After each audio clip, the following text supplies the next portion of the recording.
Hello everyone, easy physics by N K channel पर आप सभी बच्चों का आज की इस वीडियो में एक बार पुनः बहुत बहुत स्वागत है। 12th क्लास की फिजिक्स हम पढ़ रहे हैं और आज का जो वीडियो है वो सभी प्रकार की प्रतियोगी परीक्षाओं के लिए और विशेष रूप से नीट सिलेबस के लिए इंपॉर्टेंट रहने वाला है। जो 12th क्लास की बोर्ड परीक्षा में बैठने वाले स्टूडेंट हैं उन बच्चों ने अगर ये चैप्टर विद्युत धारा के चुंबकीय प्रभाव पहले से अच्छी तरह तैयार कर लिया है, उनके लिए रिवीजन सेक्शन के रूप में ये चैप्टर बड़ा महत्वपूर्ण होने वाला है। तो सबसे पहले विद्युत धारा के चुंबकीय प्रभाव का जो टॉपिक है, इसमें से कौन कौन से पॉइंट्स नीट के सिलेबस के अंदर दिए गए हैं। अगर आप जेई के स्टूडेंट हैं तो फंडामेंटल के रूप में आपके लिए ये वीडियो बहुत महत्वपूर्ण है। यदि आप सेकंड ग्रेड टीचर या फर्स्ट ग्रेड लेक्चर्स के लिए यदि आप तैयारी कर रहे हैं तब भी ये वीडियो आपके लिए बड़ा महत्वपूर्ण होने वाला है। यहाँ पे एक डायग्राम दिखाया गया। ये डायग्राम आपको क्या समझा रहा है, बेसिक कॉन्सेप्ट इस चैप्टर का जो आधारभूत स्तंभ जो है वो आपको समझ में आएगा।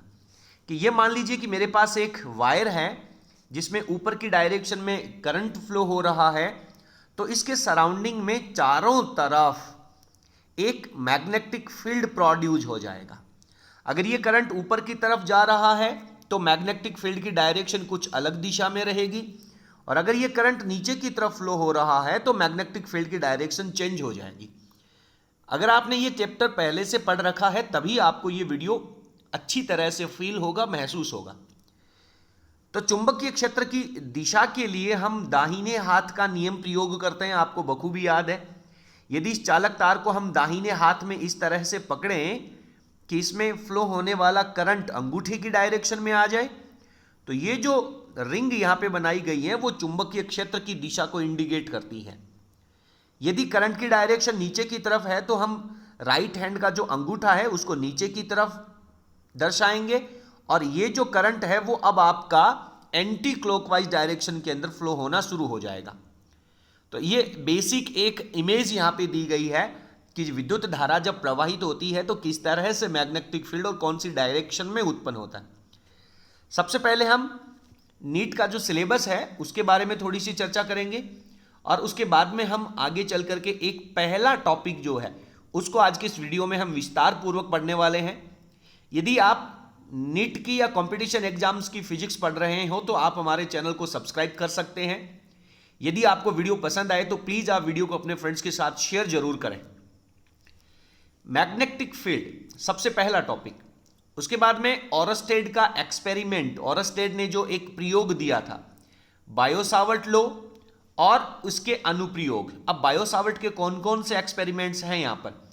एक सीधे वायर की वजह से, स्ट्रेट वायर की वजह से मैग्नेटिक फील्ड, जो आज के इस वीडियो में हम विस्तार पूर्वक चर्चा करने वाले हैं।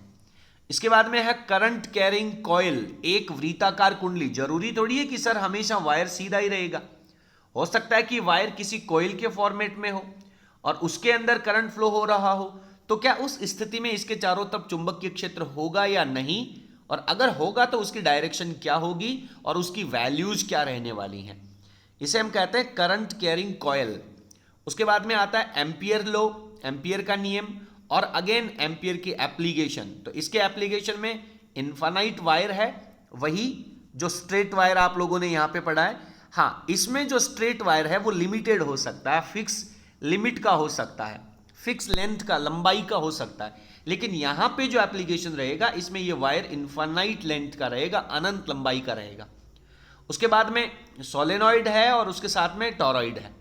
ठीक है। Force on a moving charge in uniform magnetic field and electric field. एक समान विद्युत क्षेत्र के अंदर यूनिफॉर्म, समान चुंबकीय क्षेत्र भी होगा और विद्युत क्षेत्र भी होगा, समान वैल्यू के हैं, और उसके अंदर कोई आवेश मूव कर रहा है, गति कर रहा है, तो इसकी भी कई तरह की गति होती है। चुंबकीय क्षेत्र की दिशा में एंटर करना, चुंबकीय क्षेत्र के परपेंडिकुलर एंटर करना, और चुंबकीय क्षेत्र के अंदर 0 और 90 डिग्री के बीच में एंटर करना। 3 तरह की सिचुएशन है हमारे पास। उसके बाद में साइक्लोट्रॉन, जो एक एक्सेलरेटर के रूप में, त्वरित के रूप में काम में लिया जाता है। Force on A current carrying conductor in a uniform magnetic field. एक समान विद्युत क्षेत्र के अंदर कोई एक चालक तार रखा जाए और उसमें अगर विद्युत धारा प्रवाहित हो रही है करंट कैरिंग है, उसमें करंट फ्लो हो रहा है और वो एक मैग्नेटिक फील्ड में रखा गया है, तो उसके ऊपर फोर्स कितना आएगा? आपको रिजल्ट याद होगा, F is equals to I L B sine theta, I L vector cross B vector. Force between two parallel current carrying conductors, दो सीधे समांतर धारावाही चालक तार हैं, उनमें जब करंट फ्लो किया जाता है तो इनके बीच में कितनी वैल्यू का और किस नेचर का, आकर्षण या प्रतिकर्षण प्रकृति का जो बल है, उसकी कैलकुलेशन हमें यहां पे करनी है। डेफिनेशन ऑफ 1 एम्पियर, 1 एम्पियर की परिभाषा। 1 एम्पियर हम किसे कहते हैं? Torque experienced bye A current loop in magnetic field. एक करंट का लूप है, रेक्टेंगुलर कॉइल है, आयताकार कुंडली है, उसके ऊपर बल आघूर्ण कितना लगेगा, टॉर्क कितना होगा जब वो एक मैग्नेटिक फील्ड के अंदर रखी जाएगी।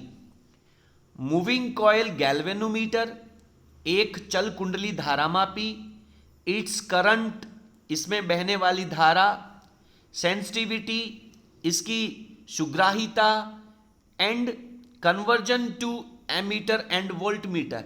ये जो गैल्वेनोमीटर है इसको हम एमीटर के अंदर किस तरह से तब्दील कर सकते हैं और इसे हम वोल्टमीटर के अंदर किस तरह से परिवर्तित कर सकते हैं। नीट के सिलेबस में विद्युत धारा के चुंबकीय प्रभाव में ये सारे टॉपिक्स हैं। एक एक टॉपिक को हम विस्तार पूर्वक पढ़ने वाले हैं।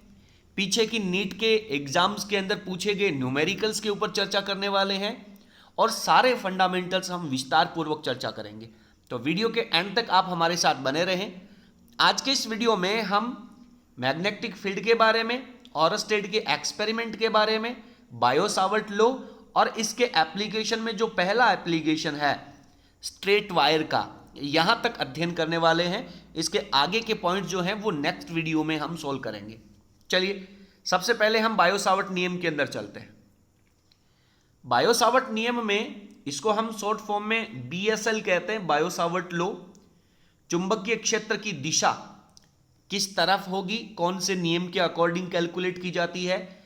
बायो-सावर्ट नियम के अनुप्रयोग, एक सीधे चालक तार के कारण चुंबकीय क्षेत्र, दो समांतर चालक तारों के कारण चुंबकीय क्षेत्र, एक वृत्ताकार कुंडली के केंद्र पर चुंबकीय क्षेत्र और एक वृत्ताकार कुंडली के एक्स पर चुंबकीय क्षेत्र। 12th बोर्ड के अंदर, चाहे आप NCERT के स्टूडेंट हो, यानी आप CBSE के स्टूडेंट हो या फिर किसी भी स्टेट बोर्ड के एक स्टूडेंट हो, विद्युत धारा के चुंबकीय प्रभाव में ये सभी टॉपिक्स आपको अच्छी तरह से पढ़ने हैं। 12th बोर्ड के लिए इन सभी टॉपिक्स के ऊपर हमने पहले से विस्तार पूर्वक वीडियो, जहां पे आपको डेरिवेशंस लिखने होते हैं, प्लेलिस्ट में जाकर के आप चेक कर सकते हैं। नीचे डिस्क्रिप्शन में इस चैप्टर के जो प्लेलिस्ट है, हर एक पॉइंट के सीक्वेंस के अकॉर्डिंग क्रमानुसार आपको सभी टॉपिक्स पर वीडियो डिस्क्रिप्शन में मिल जाएगा। तो ये बायो-सावर्ट के एप्लीकेशन है जो हमें पढ़ने होंगे। उसके बाद में एम्पियर का परिपथ नियम है, अभी हम केवल सिलेबस के बारे में चर्चा कर रहे हैं, जिसे हम ACL के शॉर्ट फॉर्म में लिखेंगे। एम्पियर के परिपथ नियम के एप्लीकेशन है, जिसमें अनंत लंबाई का एक सीधा चालक तार होगा, एक अनंत लंबाई का ठोस बेलनाकार चालक तार होगा, एक अनंत लंबाई का पतला खोखला बेलनाकार चालक होगा, यानी पाइप के रूप में, पाइप के फॉर्मेट के अंदर आपके पास एक चालक तार होगा, उसकी वजह से चुंबकीय क्षेत्र निकालना। एक अनंत लंबाई का खोखला बेलनाकार चालक तार होगा, ये यहाँ पे पतला चालक तार दिया गया है, ये लंबा है, खोखला है, बेलनाकार है, ये लंबा है, पतला है और खोखला है, दोनों में बहुत थोड़ा सा डिफरेंस यहाँ पे हमें पढ़ने को मिलेगा। उसके बाद में परिनालिका की वजह से और टॉरॉइड की वजह से चुंबकीय क्षेत्र। यदि आपने 12th क्लास की फिजिक्स को थोड़ा बहुत भी ढंग से पढ़ा है तो कम से कम आप लोगों को ये सारे पॉइंट्स जरूर याद होंगे कि सर ये सब हम पढ़ के आए हैं।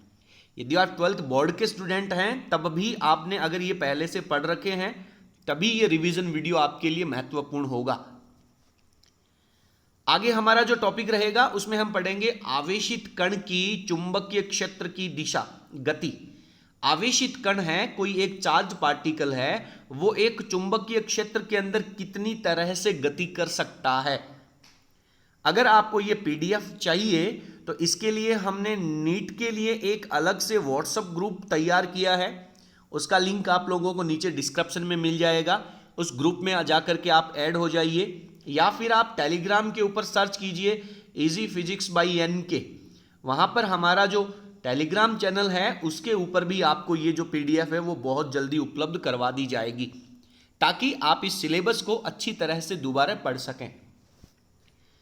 ये जो चुंबकीय बल लगेगा उसकी दिशा क्या होगी? आवेशित कण है वो वृत्ताकार गति करेगा, आवेशित कण है वो सर्पिलाकार जिसे हम कुंडलिनी गति कहते हैं, हेलिकल पाथ जिसे हम कहते हैं, लोरेंज बल है और साइक्लोट्रॉन है। ये सब हम चुंबकीय बल के टॉपिक के अंतर्गत पढ़ने वाले हैं। आगे है चुंबकीय क्षेत्र में धारावाही चालक के ऊपर बल। यदि किसी मैग्नेटिक फील्ड के अंदर कोई धारावाही चालक तार रख दिया जाता है जिसमें विद्युत धारा प्रवाहित हो रही है, तो उसके ऊपर चुंबकीय बल कितना लगेगा? उस बल की दिशा क्या होगी? दो समांतर धारावाही चालक तार हैं, उनके बीच में चुंबकीय बल कितना होगा? विद्युत और चुंबकीय बल की तुलना हमें करनी होगी कि विद्युत बल ज्यादा पावरफुल है या चुंबकीय बल ज्यादा पावरफुल है। चुंबकीय क्षेत्र में किसी धारावाही कुंडली के ऊपर बल आघूर्ण टॉर्क कितना लगेगा? अगर आप लोगों को याद है तो यहां पे टॉर्क का फॉर्मूला आता है हमारे पास NIAB sine theta, NIAB sine theta. तो इस टॉर्क का फॉर्मूला है, इसके ऊपर डिपेंडेंट हमें सवाल करने होंगे। देखिए बोर्ड परीक्षा में ये सभी टॉपिक्स हैं, इनके डेरिवेशन याद होने चाहिए, और रिवीजन के फॉर्मेट में और कंपटीशन एग्जाम के अंदर आपको डेरिवेशन ना पढ़ करके इनके रिजल्ट्स याद होने चाहिए। लेकिन मैं यहां पे एक बार आपको रोकना चाहूंगा कि रिजल्ट्स अगर आप डायरेक्टली रिजल्ट पढ़ेंगे तब आप लोगों को रटने के लिए मजबूर होना पड़ेगा। इसलिए आप पहले इस चैप्टर के जितने भी वीडियोज आप लोगों को नीचे प्लेलिस्ट के अंदर नजर आएंगे, बाई सीक्वेंस अगर आप उनको अच्छी तरह से पढ़ेंगे तो आपको ये रिवीजन वीडियो पढ़ने में मजा आएगा। चलिए सबसे पहले अपन थोड़ी सी इसकी प्रस्तावना पढ़ते हैं। सन 1820 में एक व्याख्यान के प्रदर्शन के दौरान डेनमार्क के एक वैज्ञानिक हुए थे जिनका नाम है ऑरस्टेड। उन्होंने प्रेक्षित किया, क्या देखा उन्होंने? सबसे इंपॉर्टेंट लाइन कि किसी धारावाही चालक के समीप, कोई भी एक चालक तार है, अगर उसमें विद्युत धारा प्रवाहित हो रही है तो उसके समीप जो चुंबकीय सुई रखी गई है, कंपास जिसे हम लोग कहते हैं, कोई भी मैग्नेटिक नीडल जब अपन रखेंगे और अगर इस चालक तार में हम विद्युत धारा प्रवाहित करेंगे तो वो चुंबकीय सुई विक्षेपित हो जाती है, उसमें डिफ्लेक्शन आ जाता है, उसमें हलचल शुरू हो जाती है। किस तरह से? यहाँ पे एक इलेक्ट्रिक सर्किट दिया गया है, ये एक बैटरी है जिसके पॉजिटिव से करंट फ्लो हो रहा है, नीचे एक चालक तार दे रखा है और यहां पर एक धारा नियंत्रक है जो कि करंट को कंट्रोल करता है। परिपथ में प्रतिरोध का मान अगर हम बढ़ा देंगे तो परिपथ में बहने वाला करंट कम हो जाएगा। यह धारा नियंत्रक किस तरह से वर्क करता है, किस तरह से इसकी डिजाइन है, कौन से सिद्धांत के ऊपर कार्य करता है, तो इसका एक वीडियो हमने प्रैक्टिकल सेशन के दौरान तैयार किया है। वो भी आपको प्ले लिस्ट में जब आप जाकर के प्रैक्टिकल देखेंगे, वहां पर धारा नियंत्रक का वीडियो जब आप पढ़ेंगे तो आपको तैयार हो जाएगा। और यहां पे एक स्विच दिया गया, जब ये स्विच ऑफ होता है, यानी इस सर्किट में किसी तरह का कोई करंट फ्लो नहीं हो रहा है, उस समय ये जो नीडल है वो उत्तर और दक्षिण दिशा में इस चालक तार के समांतर रहती है। लेकिन जैसे ही हम इस स्विच को ऑन करेंगे, इस सर्किट के अंदर ये जो करंट है वो फ्लो होना शुरू होगा। ये जो सुई है वो अब स्ट्रेट नहीं रहेगी, समांतर नहीं रहेगी, इसमें विक्षेप उत्पन्न हो जाएगा। इसका जो एन पार्ट है वो इस वायर के नजदीक और एस पॉइंट जो है वो इससे दूर चला जाएगा। यानी डेफिनेटली इस चालक तार के चारों तरफ कोई एक फील्ड प्रोड्यूस हुआ है, एक ऐसा क्षेत्र उत्पन्न हुआ है, उस क्षेत्र में ये चुंबक के ऊपर कोई ना कोई बल महसूस होता है। इस बात की जो सबसे पहले व्याख्या है, प्रायोगिक व्याख्या, बड़ा अच्छा प्रश्न पूछा जाता है कि विद्युत धारा के चुंबकीय प्रभाव की जो प्रायोगिक व्याख्या है वो सबसे पहले किस वैज्ञानिक ने करी थी? तो आपका आंसर होना चाहिए ऑरस्टेड ने। अब लोगों ने कहा कि ठीक है भाई साहब, हम आपकी बात मान लेते हैं कि किसी चालक तार के चारों तरफ चुंबकीय सुई रखेंगे तो उसमें विक्षेप उत्पन्न होगा और हम कह देंगे कि चालक तार के चारों तरफ चुंबकीय क्षेत्र उत्पन्न हो जाता है। लेकिन आप हमें वैल्यू बता दीजिए कि यह चुंबकीय क्षेत्र कितनी वैल्यू का होगा, इसका मान कितना होगा, मैथमेटिकल वैल्यू इसकी कितनी होगी। तो ओरस्टेड इसकी मैथमेटिकल व्याख्या करने में असक्षम था, असफल रहा। इसके लिए इसके बाद में इसकी जो मैथमेटिकल व्याख्या है वो बायो-सावर्ट ने करी। तो दोनों प्रश्न बहुत बेहतरीन तरीके से पूछे जाते हैं। अब हमारे पास जो ओरस्टेड का नियम था, ओरस्टेड का ये जो एक्सपेरिमेंट है, इसके रिजल्ट्स क्या क्या आए हैं, विशेष निष्कर्ष, आपको केवल कंपटीशन एग्जाम के लिए ये निष्कर्ष पढ़ना सफिशिएंट रहेगा। जब किसी चालक में विद्युत धारा की दिशा विपरीत कर दी जाए, पहले करंट इस डायरेक्शन में फ्लो हो रहा है, अगर आप बाय द वे इस करंट की डायरेक्शन चेंज कर देंगे तो जो पहले चुंबकीय सुई का एन पोल इसके नजदीक आ रहा था इस केस में, अब यदि आप करंट की डायरेक्शन चेंज करेंगे तो इस चुंबकीय सुई का एस पोल इस वायर के नजदीक आ जाएगा और एन पोल जो है वो इससे दूर चला जाएगा और ये सुई जो है वो इस तरह से विक्षेपित हो जाती है। यानी कि करंट की डायरेक्शन, विद्युत धारा की दिशा विपरीत कर दी जाए या बदल दी जाए तो जो चुंबकीय सुई है उसमें विक्षेप की दिशा भी बदल जाती है। और ये चुंबकीय सुई में विक्षेप की दिशा क्या इंडिकेट करती है कि सर इसके चारों तरफ जो चुंबकीय क्षेत्र था, जो पहले एंटी क्लॉकवाइज डायरेक्शन में था, अब वो क्लॉकवाइज डायरेक्शन में हो जाएगा। चुंबकीय क्षेत्र की दिशा की कहानी जो है वो अपन आगे चर्चा करेंगे। आगे प्रश्न कहता है कि यदि चालक में बहने वाली धारा के परिमाण को बढ़ा दिया जाए, यदि हम करंट की वैल्यू को बढ़ा दें तो चुंबकीय सुई में जो चालक के समीप रखी हुई थी उसमें विक्षेप भी बढ़ जाता है। जितना ज्यादा करंट इसके अंदर फ्लो किया जाएगा उतना ही ज्यादा विक्षेप इस सुई के अंदर उत्पन्न हो जाएगा, यानी चुंबकीय क्षेत्र का मान बढ़ जाएगा। यानी सीधा सीधा हम कह सकते हैं कि चुंबकीय क्षेत्र की जो वैल्यू है that is directly proportional to the current, विद्युत धारा की वैल्यू के समानुपाती होता है। इसके बाद में इन प्रेक्षणों के आधार पर ओरस्टेड ने निष्कर्ष निकाला कि विद्युत धारा से चुंबकीय क्षेत्र संबंधित होता है। यानी जब किसी चालक तार में विद्युत धारा प्रवाहित की जाएगी तो उसके चारों तरफ मैग्नेटिक फील्ड हो जाएगा। अभी तक की कहानी के अनुसार आपके दिमाग में यह बात अच्छी तरह से बैठ जानी चाहिए कि जब कभी भी किसी भी चालक तार में विद्युत धारा प्रवाहित की जाएगी तो उसके चारों तरफ चुंबकीय क्षेत्र होगा। वो चुंबकीय क्षेत्र कितनी वैल्यू का होगा, उस चुंबकीय क्षेत्र की डायरेक्शन क्या होगी, वो हम आगे चर्चा करेंगे। अगला एक बड़ा महत्वपूर्ण प्रश्न है कि ये जो चुंबकीय क्षेत्र है वो किन किन स्रोतों के द्वारा उत्पन्न किया जा सकता है। तो पहला, ओरस्टेड के प्रयोग के अनुसार धारावाही चालक तार की वजह से उसके चारों तरफ चुंबकीय क्षेत्र आएगा। अगेन मैं थोड़ा सा नीचे ले जाना चाहूंगा, गतिमान आवेश के कारण। आपने स्थिर वैद्युतिकी में पढ़ा है कि यदि कोई आवेश रुकी हुई अवस्था में है तो उसके चारों तरफ केवल और केवल विद्युत क्षेत्र ही उत्पन्न होता है, केवल विद्युत क्षेत्र उत्पन्न होता है। लेकिन अगर यही चार्ज गति करना शुरू कर दे, एक कांस्टेंट वेलोसिटी से, नियत वेग से गति करना शुरू कर दे, तो इसके विद्युत क्षेत्र के साथ साथ इसके चारों तरफ चुंबकीय क्षेत्र भी उत्पन्न हो जाता है। तो यदि कोई गतिमान आवेश है तो वो चुंबकीय क्षेत्र भी उत्पन्न करता है। स्थायी चुंबक, कोई एक मैग्नेट है आपके पास, नेचुरल मैग्नेट है, प्राकृतिक चुंबक है, या फिर विद्युत चुंबक है, इलेक्ट्रिसिटी के द्वारा यदि हम चुंबक बना लें तो उसके चारों तरफ भी चुंबकीय क्षेत्र उत्पन्न होता है। ये जनरल कॉन्सेप्ट है, आप सब बच्चों ने इसे अच्छे से पढ़े हैं। बट परिवर्ती विद्युत क्षेत्र जो है, स्थिर वैद्युतिकी में आपने परिवर्ती विद्युत क्षेत्र के बारे में चर्चा नहीं करी है, इसलिए यह पार्ट बड़ा महत्वपूर्ण हो जाता है कि यदि विद्युत क्षेत्र की वैल्यू जो हम ई से डिनोट करते हैं उसके मान में यदि परिवर्तन हो रहा है, कांस्टेंट वैल्यू नहीं होनी चाहिए, परिवर्तित होना चाहिए। यदि परिवर्तित विद्युत क्षेत्र है तो वो भी चुंबकीय क्षेत्र प्रोड्यूस करता है। बड़ा अच्छा प्रश्न यहां पे ये क्रिएट होता है। अब बात आती है कि सर ये जो विद्युत क्षेत्र है इसकी वैल्यू कितनी होगी।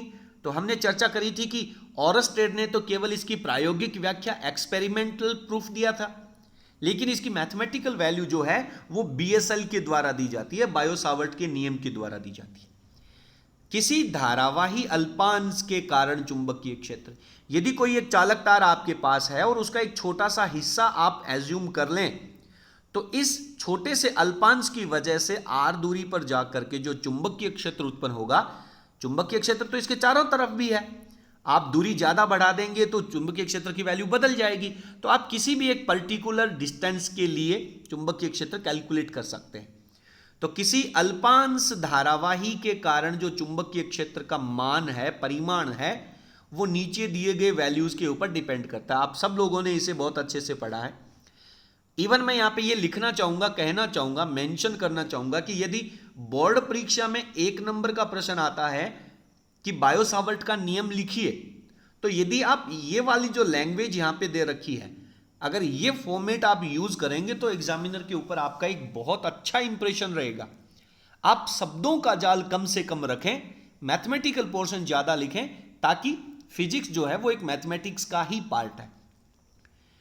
तो जो चुंबकीय क्षेत्र होगा वो उस चालक तार में बहने वाली धारा के समानुपाती होगा, उस चालक तार के लंबाई अल्पांश के समानुपाती होगा, उस चालक तार से जो लंबवत दूरी हमने आर ले रखी है यहां से, उसके वर्ग के व्युत्क्रमानुपाती होगा। एंड ये जो डीएल वेक्टर आपने लिया है, डीएल वेक्टर, तो डीएल वेक्टर की डायरेक्शन क्या लेंगे हम? करंट की डायरेक्शन में। यदि करंट ऊपर की तरफ जा रहा है तो डीएल वेक्टर की डायरेक्शन ये हो जाएगी, और यदि करंट नीचे की तरफ फ्लो हो रहा है तो डीएल वेक्टर की डायरेक्शन ये हो जाएगी। और आर वेक्टर की डायरेक्शन आपके पास दे ही रखी है, तो डीएल वेक्टर की जो डायरेक्शन आपने ली है और आर वेक्टर की डायरेक्शन के बीच का जो एंगल है उसका साइन थीटा लेना है, उसकी ज्या लेनी है। तो जैसे जैसे ये एंगल इंक्रीज होता जाएगा 90 डिग्री के ऊपर इसकी वैल्यू मैक्सिमम हो जाएगी, और अगर कंटिन्यूअसली ये एंगल इंक्रीज होता जा रहा है तो 90 डिग्री के बाद आप बहुत अच्छे से जानते हैं कि साइन थीटा का मान कम होना शुरू हो जाता है। तो मैक्सिमम चुंबकीय क्षेत्र है वो लंबवत परपेंडिकुलर डिस्टेंस के ऊपर, लंबवत दूरी के ऊपर रहता है। तो यहां पर इन चारों सेगमेंट को यदि हम एक साथ इंक्लूड कर दें तो हमारे पास आ जाएगा dB is proportional to I dl sine theta upon r का स्क्वायर। समानुपाती का चिन्ह जब हम यहां से रिमूव करेंगे तो हमारे पास एक कांस्टेंट आ जाएगा जिसे हम कैपिटल K के द्वारा प्रदर्शित कर सकते हैं। I dl sine theta upon r square हमारा सेम चल रहा है। चलिए नीचे चलते हैं। अब हम डायग्राम के द्वारा इसको समझने का प्रयास करते हैं। ये हमारे पास वो एक स्ट्रेट वायर है जिसमें I करंट फ्लो हो रहा है। यहां पे हमने एक लंबाई अल्पांश dl ले रखा है, तो dl की जो डायरेक्शन है वो करंट की डायरेक्शन में ही हमें लेनी है, यानी ऊपर की तरफ लेनी है। अब r दूरी पर यदि हम इसके राइट साइड के अंदर पॉइंट लेते हैं तो ये जो क्रॉस और ये जो डॉट आप देख रहे हैं ये चुंबकीय क्षेत्र की दिशा को प्रदर्शित कर रहे हैं। इसके बारे में हम अगले पॉइंट में डिस्कशन करेंगे, चुंबकीय क्षेत्र की दिशा। लेकिन ये r दूरी है और इस तरफ भी ये r दूरी है, तो dl वेक्टर और r दूरी के बीच में जो एंगल हमने लिया वो थीटा है। तो चुंबकीय क्षेत्र का मान अभी हमने लिखा I dl sine theta upon r square, और समानुपाती का चिन्ह हटा करके हम कांस्टेंट लगा देते हैं। अब ये जो कांस्टेंट है ये कौन है? कांस्टेंट k की जो वैल्यू है वो म्यू नॉट अपॉन 4 पाई होता है SI सिस्टम में, और म्यू नॉट जो है उसे हम निर्वात की चुंबकशीलता कहते हैं, जिसकी वैल्यू होती है 4 पाई इंटू 10 की पावर -7, और k कांस्टेंट में हमने इसके नीचे 4 पाई अगेन ले रखा है। तो ये तो म्यू नॉट की वैल्यू है, 4 पाई से हमें इसे डिवाइड भी करना पड़ेगा, तो 4 पाई कैंसिल आउट हो जाएगा, तो अगेन हमारे पास 10 की पावर -7 रह जाएगा। तो बायो-सावर्ट नियम में जो आपने कांस्टेंट यूज किया है SI फॉर्मेट में उसकी जो वैल्यू है वो 10 की पावर -7 ही रहेगी। 4 पाई से 4 पाई कैंसिल आउट हो गया। तो बड़ा अच्छा प्रश्न यहां पे पूछा जा सकता है कि बायो-सावर्ट नियम में काम में लिया गया जो कांस्टेंट k है उसकी SI वैल्यू कितनी है? तो 10 की पावर -7 कहें या फिर आप म्यू नॉट अपॉन 4 पाई कहें। CGS पद्धति में यदि हम इसके मात्रक या इसकी वैल्यू की बात करें तो वो आपके पास रह जाती है 1, जस्ट 1। बहुत महत्वपूर्ण है। CGS पद्धति में कांस्टेंट k की वैल्यू 1 है और SI सिस्टम में 10 की पावर -7 है। चलिए आगे बढ़ते हैं, इसके मात्रक की बात करते हैं।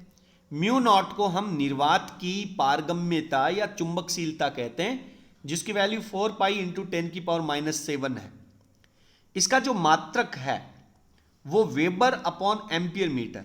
हालांकि वेबर जो है वो आपको चुंबकीय फ्लक्स के टॉपिक में अच्छे तरीके से क्लियर होगा जब आप विद्युत चुंबकीय प्रेरण पढ़ेंगे, इलेक्ट्रोमैग्नेटिक इंडक्शन पढ़ेंगे, ईएमआई का जब आप टॉपिक पढ़ेंगे, दैट टाइम आप वेबर की यूनिट को अच्छे तरीके से फील कर पाएंगे। तो अभी के लिए आप इसको थोड़ा सा याद कर लीजिए, जब आप ईएमआई का टॉपिक क्लियर कर लेंगे दैट टाइम आप इसको फील कर पाएंगे कि म्यू नॉट का जो यूनिट है वो हम कैसे लिखते हैं। अभी मैं आपको थोड़ा सा पीछे लेकर के जाना चाहूंगा कि यहां से हम अगर के की वैल्यू को म्यू नॉट अपॉन 4 पाई लिख दें तब हमारे पास म्यू नॉट की यूनिट हम कैसे निकालेंगे। सर डीबी जो है वो एक चुंबकीय क्षेत्र है और चुंबकीय क्षेत्र का मात्रक होता है टेस्ला। ये जो बटा का आर स्क्वायर है वो आ जाएगा इसके मल्टीप्लाई में, तो यहां पे हम लिखेंगे metre square upon mu naught को हमें यहां पे रखना है क्योंकि हम म्यू नॉट की यूनिट निकाल रहे हैं। तो जो आई और डीएल है वो डिवाइड में चला जाएगा, तो आई जब डिवाइड में जाएगा तो एम्पियर, और DL is also a unit length, ये एक लंबाई है तो इसकी यूनिट मीटर हो जाएगी। तो मीटर से मीटर स्क्वायर कैंसिल आउट हो जाएगा। तो चुंबकीय निर्वात की जो चुंबकशीलता म्यू नॉट है उसका मात्रक बचेगा आपके पास tesla metre upon ampere, tesla metre upon ampere, mu naught की विमा। अभी हम टेस्ला को भी आगे समझने वाले हैं और ये जो टेस्ला मीटर अपॉन एम्पियर है इसकी विमा, इसकी डायमेंशन जो है वो भी हम आगे समझने वाले हैं। जब टेस्ला का टॉपिक आपका कंप्लीट हो जाएगा, चुंबकीय क्षेत्र की डेफिनेशन आपकी तैयार हो जाएगी, तो आप टेस्ला की विमा लिख पाएंगे। उसके साथ में लंबाई से मल्टीप्लाई करना है और नीचे करंट लेके जाना है, तो करंट की विमा ए होती है और लंबाई की विमा को हम L1 लिखते हैं, इससे हम मल्टीप्लाई और डिवाइड कर देंगे। तो हमारे पास टेस्ला को समझना ज्यादा महत्वपूर्ण हो जाएगा, वो हम चुंबकीय क्षेत्र की डेफिनेशन में पढ़ेंगे। आगे हमसे कह रहा है कि सर यहां पे जो थीटा हमने यूज किया है वो बेसिकली डीएल वेक्टर और आर वेक्टर के बीच का एंगल है, ये बात हम पहले समझ चुके हैं। यदि बायो-सावर्ट के नियम को हम सदिश रूप में लिखना चाहें, ऐसा क्यों? क्योंकि जो चुंबकीय क्षेत्र हमने निकाला that is a vector quantity, ये एक सदिश राशि है और यदि सदिश राशि है तो निश्चित रूप से इसको हमें वेक्टर फॉर्मेट में लिखना आना चाहिए। तो डीबी वेक्टर, तो पहला कॉन्सेप्ट तो हमारा सिंपल रहेगा, mu naught upon 4 pi I DL sine theta upon R square, और जैसे ही हम इसके ऊपर वेक्टर इंडिकेट करेंगे, सदिश का एरो लगा देंगे, तो हमें यहां पर यूनिट वेक्टर लगाना होगा और यूनिट वेक्टर के फॉर्मेट में हम एन कैप या फिर आर कैप भी आप लोग यूज कर सकते हैं। अब कुछ बच्चों को यहां पे जब दिया जाता है कि इसको सदिश रूप में लिखें, तो बच्चे जानते हैं कि सर साइन थीटा का मतलब, साइन थीटा जब यहां से हटेगा तो क्रॉस लगेगा, और आई और डीएल के बीच में बच्चे क्रॉस लगा देते हैं और बच्चे लिख देते हैं कि I vector multiplied by DL vector. But आप बहुत अच्छे से जानते हैं कि आई जो है वो एक अदिश राशि है, तो कभी भी आई के ऊपर वेक्टर नहीं लगेगा। This is a mathematical number, ये एक स्केलर क्वांटिटी है, अदिश राशि है। तो साइन थीटा का क्रॉस लगाने के लिए ये जो यूनिट वेक्टर जिसे हमने एन कैप लिखा है, इसको हम आर कैप के फॉर्मेट में लिखेंगे। जब साइन थीटा यहां से रिमूव होगा तो म्यू नॉट अपॉन 4 पाई तो कांस्टेंट चल रहा है, बटा में आर स्क्वायर चल रहा है, आई जो है वो एक कांस्टेंट वैल्यू है तो आई लिखेंगे। डीएल वेक्टर के साथ हम क्रॉस मल्टीप्लाई करेंगे आर कैप को। R cap is a unit vector, एकांक सदिश है आर कैप। तो इस बात को आप बहुत अच्छे से पढ़ लें। कंपटीशन एग्जाम्स के अंदर, स्पेशली नीट के अंदर, ये प्रश्न बहुत अच्छे तरीके से पूछा जाता है कि बायो-सावर्ट नियम का सदिश रूप लिखिए। अब अगर आप इस आर कैप को आर वेक्टर के फॉर्मेट में बदलना चाहते हैं, तो सर हम जानते हैं कि जो यूनिट वेक्टर होता है वो किसी भी सदिश राशि में उसके मैग्नीट्यूड, उसके परिमाण से डिवाइड करने पर हमारे पास रिजल्ट्स आते हैं। तो आर वेक्टर अपॉन आर लिख सकते हैं हम आर कैप की जगह। तो आर कैप को जब मैं रिप्लेस करूंगा तो ऊपर मेरे पास आर वेक्टर आ जाएगा और नीचे जो मॉड ऑफ आर है, आर का परिमाण है, तो जो आर स्क्वायर था वो अगेन आर से मल्टीप्लाई होकर के नीचे हमारे पास आर क्यूब रह जाएगा। ये आपने इलेक्ट्रिक फील्ड के टॉपिक के वेक्टर फॉर्मेट में भी देखा होगा अच्छी तरह से। तो यदि बोर्ड परीक्षा के अंदर भी यह प्रश्न पूछा जाता है बायो-सावर्ट का सदिश रूप लिखिए, तो आप इसका ये पहला स्टेप लिखें ये दूसरा स्टेप लिखें और ये इसका तीसरा स्टेप लिखें। यदि आप डायरेक्टली तीसरा स्टेप भी लिखते हैं तब भी आपको पूरे अंक मिलने वाले हैं। क्लियर?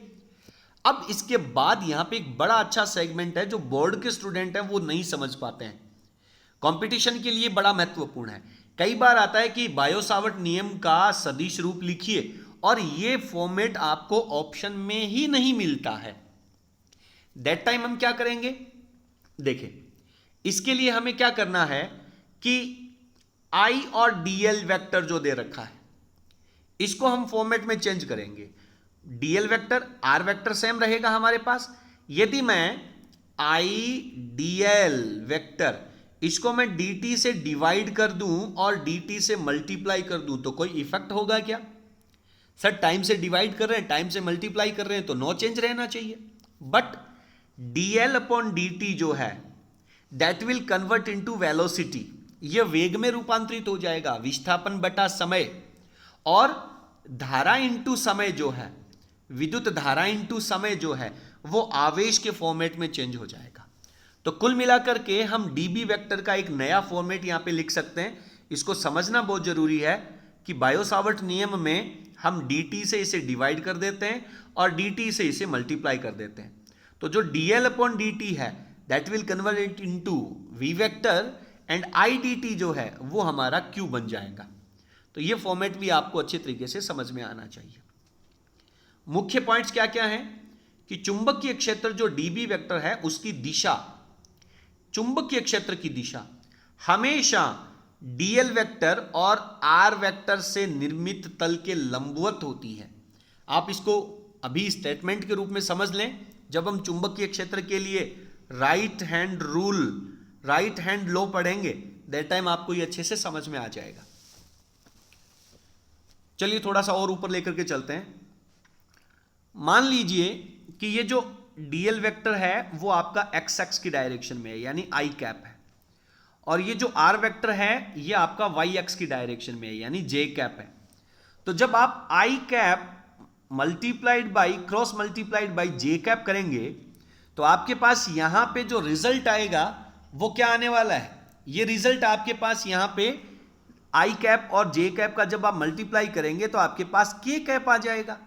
और k कैप जो है वो always perpendicular to i cap and j cap, यानी ये जो चुंबकीय क्षेत्र की दिशा है जो k कैप की डायरेक्शन में होगी अगर dl वेक्टर i कैप में हो और r वेक्टर j कैप की डायरेक्शन में हो, तो इन दोनों के बीच का एंगल 90 डिग्री होना जरूरी नहीं है, कम भी हो सकता है। बट इन दोनों का जो सदिश गुणनफल होगा वो हमेशा आपके पास परपेंडिकुलर वैल्यू के फॉर्मेट में होगा। तो इसलिए यहां पे लिखा गया है कि जो dl वेक्टर है और r वेक्टर है इससे निर्मित होने वाले तल के लंबवत दिशा में होगा। कौन? चुंबकीय क्षेत्र। और दाएं हाथ के अंगूठे नियम के अनुसार हम इसे सोल्व करते हैं। तो अंगूठा नियम क्या कहता है कि यदि हम राइट हैंड को इस तरह से रखें कि वो चालक तार में बहने वाली धारा की दिशा में हो, तो जो मुड़ी हुई अंगुलियां हैं, जो थम्स अप का बोतल के ऊपर आपने हाथ का निशान देखा होगा ना, या फिर मैं कहूं को जो आप लोग लाइक का बटन यूज करते हो, तो उस लाइक के बटन में जो आपके थंब की जो सिचुएशन रहती है वो वाली सिचुएशन आप लोगों को यहां पे फॉलो करनी है। वो हमेशा राइट हैंड के फॉर्मेट में रहती है। क्लियर? चलिए, धारावाही चालक तार की एक्स पर चुंबकीय क्षेत्र सदैव शून्य होता है। ये कोई एक धारावाही चालक तार है, अगर इसके ऊपर मुझे किसी पॉइंट पर चुंबकीय क्षेत्र चाहिए, या फिर मान लीजिए ये धारावाही चालक तार सिर्फ इतनी सी लंबाई का है और इसके एक्स के ऊपर या नीचे की तरफ यहां कहीं भी इसके एक्स के ऊपर यानी जिस पॉइंट से होकर के ये स्ट्रेट वायर गुजरे तो उस पॉइंट के ऊपर चुंबकीय क्षेत्र हमेशा 0 रहता है। ऐसा क्यों होगा? ऐसा इसलिए होगा कि उस केस में थीटा की जो वैल्यू है वो 0 डिग्री होगी, या फिर अगर ये वायर है अगर आप थीटा यहां पे लेते हैं तो 0 डिग्री और नीचे लेते हैं तो 180 डिग्री, और दोनों ही केस में sin 0 and sin 180 is equals to 0 होता है। और अगर ये वैल्यू 0 हो जाएगी तो पूरा dB 0 हो जाएगा। तो आप सिर्फ इतना याद रखें कि किसी चालक तार के ऊपर अगर कोई पॉइंट है तो उस पर चुंबकीय क्षेत्र की वैल्यू हमारी डायरेक्ट 0 रह जाती है। अब एक हमारे पास चुंबकन क्षेत्र आता है। जिसे हम H के द्वारा रिप्रेजेंट करते हैं, H वेक्टर के द्वारा रिप्रेजेंट करते हैं। एक है चुंबकीय क्षेत्र और एक है चुंबकन क्षेत्र। तो ये जो चुंबकन क्षेत्र का डेरिवेशन है वो आपको मैग्नेटिज्म, चुंबकत्व वाला जो चैप्टर है, चुंबकीय पदार्थ तथा चुंबकत्व, जिसमें आप अनुचुंबकीय, प्रतिचुंबकीय और लोह चुंबकीय पदार्थों के बारे में अध्ययन करते हैं, उस चैप्टर में आपको क्लियर होगा कि एक्चुअल में चुंबकन क्षेत्र होता क्या है। बट अभी आप यहां पे इन दोनों के बीच का रिलेशन याद करें। चुंबकन क्षेत्र को हम H वेक्टर के द्वारा, अल्पांश की वजह से है तो DH वेक्टर, चुंबकीय क्षेत्र को DB वेक्टर के द्वारा शो करते हैं। तो हमारे पास DB vector upon mu naught is equals to DH vector होता है। यानी चुंबकीय क्षेत्र में निर्वात की चुंबकशीलता से डिवाइड कर दें तो हमारे पास चुंबकन क्षेत्र आ जाता है। ये चुंबकीय क्षेत्र है और ये चुंबकन क्षेत्र है। ये बाई मिस्टेक नहीं लिखा गया है, ये गलती से नहीं लिखा गया है, इसका सेंस है भाई। बच्चे कहते हैं ओ गुरुजी आल्यो चुंबकीय क्षेत्र की जगह ओ तो चुंबकन क्षेत्र मान दियो चाल तो। अरे चलते चलते इसने चुंबकीय क्षेत्र ऐसे ही नहीं किया है, इसके पीछे फंक्शन है। तो अगर मैं इस म्यू नॉट को दूसरी तरफ लेके जाऊं तो ये H के साथ मल्टीप्लाई हो जाएगा, then DB is equals to mu naught DH। यानी DB की जगह है, जो बायो-सावर्ट नियम में हमने DB लिखा था उसकी जगह हम म्यू नॉट DH लिख सकते हैं। क्लियर? देन जो DB की वैल्यू थी हमारे पास, DB बायो-सावर्ट नियम में म्यू नॉट अपॉन 4 पाई IDL sign theta upon R का स्क्वायर। तो इसकी जगह मैं क्या लिख सकता हूं? म्यू नॉट DH लिख सकता हूं, म्यू नॉट DH लिख सकता हूं। तो भाई साहब लेफ्ट हैंड साइड में भी म्यू नॉट है और राइट हैंड साइड में भी म्यू नॉट है, तो mu naught will cancel out, then DH is equals to, DH की वैल्यू क्या रहेगी? म्यू नॉट यहां पे था वो तो चला गया, वो तो स्वर्गों में चला गया, वो तो ईश्वर के पास चला गया। देन DH की जो वैल्यू है that will 1/4 pi ideal sign theta upon R square. Mu naught को छोड़ करके बाकी एग्जैक्टली सेम रहेगा बायो-सावर्ट की तरह। इसे एम्पियर लाप्लास नियम भी कहा जाता है। कई दफा पूछ लिया जाता है एम्पियर लाप्लास नियम का मैथमेटिकल फॉर्मेट क्या है? सर कुछ समझ ही नहीं आ रहा है, ऐसा तो हमने कहीं पढ़ा ही नहीं है कि एम्पियर लाप्लास नियम एक्चुअल में है क्या। तो ये जो चुंबकन क्षेत्र वाला जो बायो-सावर्ट नियम के फॉर्मेट से बना है उसे हम एम्पियर लाप्लास नियम कहते हैं। ओके, इसके बाद में जो म्यू है जिसे हम माध्यम की चुंबकीय पारगम्यता कहते हैं, इसकी वैल्यू अभी हमने लिखी, DB is equals to mu naught H DH। तो इसे हम यदि चुंबकीय पारगम्यता की बात करें, आपेक्षिक चुंबकीय पारगम्यता की बात करें, तो हम इसे लिख सकते हैं B upon H is equals to mu naught, और H इसके मल्टीप्लाई में जाकर के भी इसे लिखा जा सकता है। तो यहां पे हम किसी माध्यम की बात करें तो ये जो म्यू नॉट है वो म्यू के अंदर कन्वर्ट हो जाएगा। क्लियर? अब बात करते हैं हम इसके मात्रक की। किसके मात्रक की बात कर रहे हैं हम? चलिए बोलें, किसके मात्रक की बात कर रहे हैं हम बात कर रहे हैं म्यू के मात्रक की, म्यू नॉट के मात्रक की। तो अभी हमने बात करी थी म्यू नॉट के मात्रक को, मैंने आपसे अभी कहा था कि टेस्ला R स्क्वायर जाएगा तो मीटर स्क्वायर, I नीचे आ जाएगा और DL नीचे आ जाएगा, तो मीटर से मीटर स्क्वायर कैंसिल आउट हो जाएगा, tesla metre upon ampere. Weber को आप चुंबकीय फ्लक्स के टॉपिक में अच्छे तरीके से समझेंगे। एक्चुअल में जो आपके पास वेबर का फंक्शन है वो आप अगले फॉर्मेट में समझेंगे, इसलिए अभी के लिए आप इसको स्किप कर दें। CGS पद्धति की यदि हम बात करें तो इसका जो फॉर्मेट हमारे पास रहेगा वो आपके पास डायन एब एम्पियर, डायन एब एम्पियर। तो इसको आप अच्छे तरीके से याद कर लें। मैक्सवेल वेबर का जो CGS मात्रक होता है, वेबर का चुंबकीय फ्लक्स का SI मात्रक ये है, और चुंबकीय फ्लक्स का जो CGS मात्रक है वो मैक्सवेल है। करंट का CGS मात्रक होता है एब एम्पियर, और मीटर का CGS मात्रक होता है सेंटीमीटर। तो ये SI यूनिट है of mu and this is the CGS unit of mu. तो मैक्सवेल अपॉन एब एम्पियर इनटू सेंटीमीटर। अच्छे तरीके से आप क्लियर करें। इसकी वीमा के बारे में अभी मैं चर्चा नहीं करने वाला हूं, क्योंकि अभी आप लोगों ने टेस्ला की वीमा नहीं समझी है। जब आप टेस्ला की वीमा समझ जाएंगे तो आप इसको मीटर से मल्टीप्लाई कर देंगे और एम्पियर से डिवाइड कर देंगे। टेस्ला की वीमा अपन चुंबकीय क्षेत्र के टॉपिक में समझेंगे जब आप चुंबकीय बल पढ़ेंगे। F is equals to QVB का फॉर्मूला, जब ये फॉर्मूला आपको तैयार हो जाएगा, दैट टाइम आप फोर्स उसको आवेश और वेलोसिटी से डिवाइड कर देंगे। फोर्स को आवेश और वेलोसिटी से डिवाइड कर देंगे तो आपके पास चुंबकीय क्षेत्र का फॉर्मूला आ जाएगा, newton upon coulomb metre upon second. That time आप इसके अंदर समझ जाएंगे। तो अभी के लिए अपन इसको एक बार के लिए पेंडिंग में डाल देते हैं। निर्वात के माध्यम की यदि बात करेंगे तो mu naught upon 4 pi I D L sine theta upon R square. यदि हम पर्टिकुलर माध्यम की बात करेंगे तो ये जो म्यू नॉट है that will convert into mu. तो म्यू आर जो होता है वो होता है माध्यम की चुंबकशीलता बटा निर्वात की चुंबकशीलता। क्लियर है? ये आपका जो इलेक्ट्रोस्टैटिक्स में आपने epsilon R is equals to epsilon upon epsilon naught पढ़ा था, सेम कॉन्सेप्ट यहां पे है। ठीक है, ओके। माध्यम के अंदर चुंबकीय क्षेत्र, निर्वात में चुंबकीय क्षेत्र, माध्यम की चुंबकशीलता और निर्वात की चुंबकशीलता का जो अनुपात होता है माध्यम की आपेक्षिक चुंबकीय पारगम्यता कहलाता है। और ये ऊपर म्यू है, नीचे म्यू नॉट है, दोनों का मात्रक एक दूसरे को कैंसिल आउट हो जाएगा। तो म्यू आर जो है वो एक विमाहीन यूनिट है। ओके, चलिए आगे बढ़ते हैं। आगे कह रहा है कि चुंबकीय क्षेत्र के ऊपर माध्यम का क्या प्रभाव पड़ेगा। अनुचुंबकीय पदार्थ जो होते हैं उनके लिए चुंबकीय पारगम्यता की वैल्यू 1 है।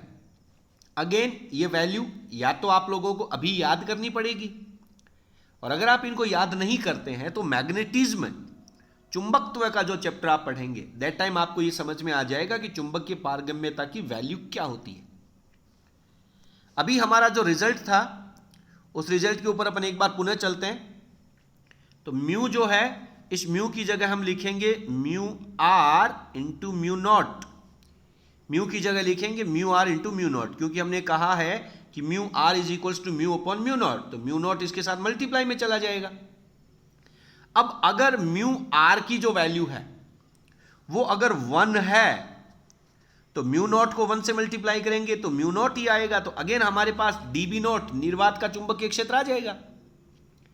यानी ये किसी माध्यम की स्थिति में चुंबकीय क्षेत्र है, ये निर्वात में चुंबकीय क्षेत्र है। तो माध्यम की स्थिति में जो चुंबकीय क्षेत्र होगा वो म्यू आर के मल्टीपल से चेंज हो जाएगा। अब म्यू आर की जो वैल्यू है उसके 3 केस बनते हैं। Mu R is equals to 1, mu R is equals to greater than 1, mu R is equals to less than 1। तो अगर ये वैल्यू 1 है तो ये डीबी नॉट के बराबर हो जाएगा। अगर ये वैल्यू 1 से ज्यादा है तो डीबी एम की वैल्यू म्यू नॉट से ज्यादा हो जाएगी, क्योंकि बड़ी वैल्यू है तो इसका मल्टीपल इंक्रीज हो जाएगा, बढ़ जाएगा।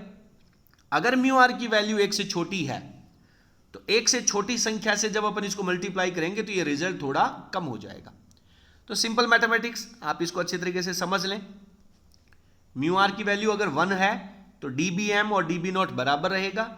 म्यू आर अगर 1 से कम है तो डीबी एम को भी कम कर देगा, अगर ये 1 से ज्यादा है तो डीबी एम को भी बढ़ा देगा।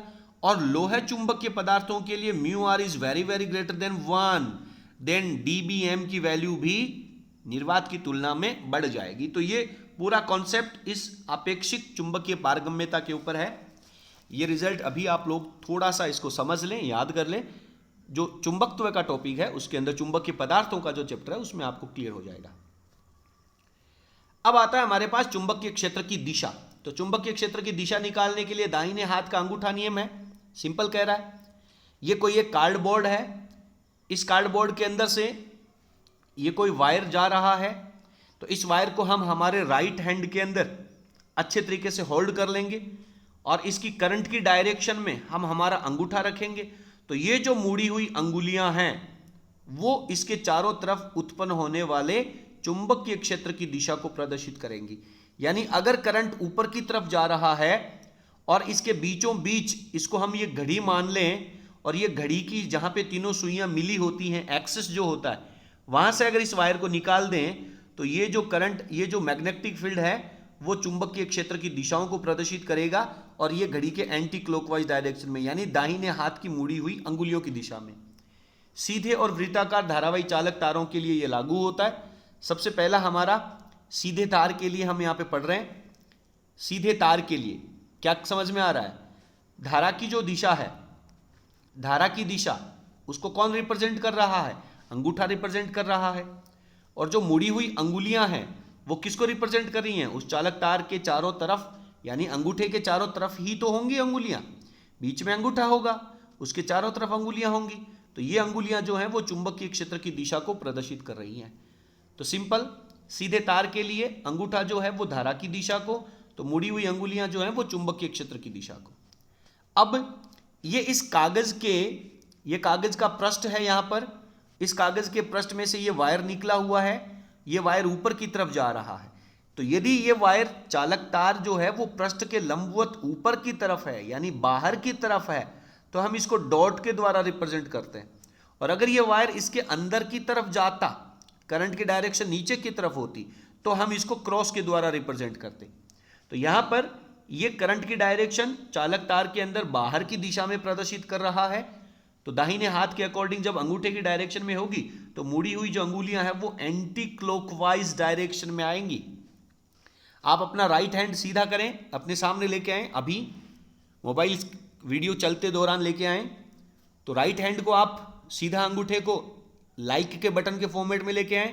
मुड़ी हुई अंगुलियां जो हैं वो उसके चारों तरफ घूम करके जाएंगी। तो अंगूठा बाहर की तरफ है तो अंगुलियां एंटी क्लॉकवाइज डायरेक्शन में। ओके, चलिए, अगर अब आप अपने डिसलाइक के फॉर्मेट में लेके जाएं, इसे डिसलाइक के फॉर्मेट में लेके जाएं अपने हाथ को, यानी अंगूठा आप नीचे की तरफ करेंगे, और जैसे ही आप अंगूठा नीचे की तरफ करेंगे तो ये पृष्ठ के लंबवत अंदर की डायरेक्शन में, यानी नीचे की डायरेक्शन को शो करेगा, जिसे हम क्रॉस के द्वारा रिप्रेजेंट करते हैं। और अब आपके राइट हैंड की जो अंगुलियां हैं वो इसके चारों तरफ घड़ी की दिशा में क्लॉकवाइज डायरेक्शन में घूम करके जाएंगी। तो यहां पे हम लिख रहे हैं कि धारा जो है वो कागज के तल के लंबवत यदि अंदर की तरफ है, क्रॉस के डायरेक्शन में, तो जो बल रेखाएं हैं वो क्लॉकवाइज डायरेक्शन में घड़ी की दिशा में सकेंद्रीय वृत्तों के रूप में चारों तरफ वृत्त बनेंगे। इस तरीके से जैसे जैसे दूरी बढ़ेगी, बायो-सावर्ट का नियम कहता है आर के वर्ग के व्युत्क्रमानुपाती। तो जैसे जैसे हम इस तार से दूरी बढ़ाते जाएंगे चुंबकीय क्षेत्र की तीव्रता कम होती जाएगी। परंतु सर, जरूरी तो नहीं है कि तार हमेशा स्ट्रेट वायर के फॉर्मेट में हो। तार को हम ऐसे मोड़ भी तो सकते हैं। तो अगर हम तार को कॉइल के फॉर्मेट में, कुंडली के रूप में बदल दें, तो हमारा जो राइट हैंड है, अब की बार जो मुड़ी हुई अंगुलियां हैं वो करंट की डायरेक्शन को शो करेंगी, और अंगुलियां करंट की डायरेक्शन को शो करेंगी, तो जो आपका अंगूठा है वो उत्पन्न होने वाले चुंबकीय क्षेत्र की दिशा को प्रदर्शित करेगा। वृत्तीय धाराओं के लिए, यानी वृत्ताकार कुंडली में यदि धारा बह रही है उस केस के लिए, तो मुड़ी हुई अंगुलियां धारा की दिशा को और अंगूठा जो है वो चुंबकीय क्षेत्र की दिशा को प्रदर्शित करेगा। यदि किसी घड़ी में, यदि किसी कुंडली में एंटी क्लॉकवाइज डायरेक्शन में करंट फ्लो हो रहा है, तो जस्ट आप अपना राइट हैंड लें और ये जो मैंने लूप लिखा है इसके ऊपर, इस मोड़ के ऊपर आप इन अंगुलियों को मोड़ करके रख दें, तो डेफिनेटली आपका जो अंगूठा है वो बाहर की तरफ होगा, ऊपर की तरफ होगा। ऊपर की तरफ होने के लिए हम इसे डॉट से रिप्रेजेंट करेंगे। अब की बार यदि करंट एंटी क्लॉकवाइज डायरेक्शन में है, घड़ी की दिशा में घूम रहा है, तो राइट हैंड को आप अंगुलियों को इस डायरेक्शन में मोड़ें। अभी मोड़ के देखें, स्क्रीन के ऊपर, मोबाइल की स्क्रीन के ऊपर मोड़ के देखें, तो इस डायरेक्शन में जब आप मोड़ेंगे तो अंगूठा है वो आपका लंबवत अंदर की तरफ चला जाएगा, नीचे की तरफ चला जाएगा, जिसको हम क्रॉस के द्वारा रिप्रेजेंट करेंगे। तो यदि धारा एंटी क्लॉकवाइज डायरेक्शन में है तो जो बल रेखाएं होती हैं वो लंबवत बाहर की तरफ डॉट के द्वारा, और यदि करंट क्लॉकवाइज डायरेक्शन में है तो जो चुंबकीय क्षेत्र है या बल रेखाएं हैं वो लंबवत अंदर की तरफ क्रॉस के द्वारा हम इसे रिप्रेजेंट करेंगे। बड़ा महत्वपूर्ण है। नीट के अंदर बेसिकली, हालांकि जेईई के अंदर तो ये लेवल नहीं रहता है, वहां पे तो न्यूमेरिकल सेक्शन ज्यादा चलता है। बोर्ड के अंदर ऑब्जेक्टिव फॉर्मेट के अंदर ये सारे प्रश्न जो है वो आपसे पूछे जा सकते हैं। मैक्सवेल का दाहिने हाथ का जो पेच नियम है, आज की हमारी इस वीडियो की लेंथ बहुत ज़्यादा बड़ी हो गई है, इसलिए आपसे अनुरोध करेंगे कि इसके आगे का जो पार्ट है वो बहुत जल्द आपको अगले वीडियो के अंदर मिलने वाला है। तो आपको ये हमारा आज का वीडियो कैसा लगा, प्लीज़ आप हमें कमेंट सेक्शन में अपना फीडबैक जरूर लिखें। और हमें सपोर्ट करने के लिए आपसे अनुरोध रहेगा कि प्लीज़ आप वीडियो का लिंक अपने फ्रेंड्स के साथ शेयर जरूर करें।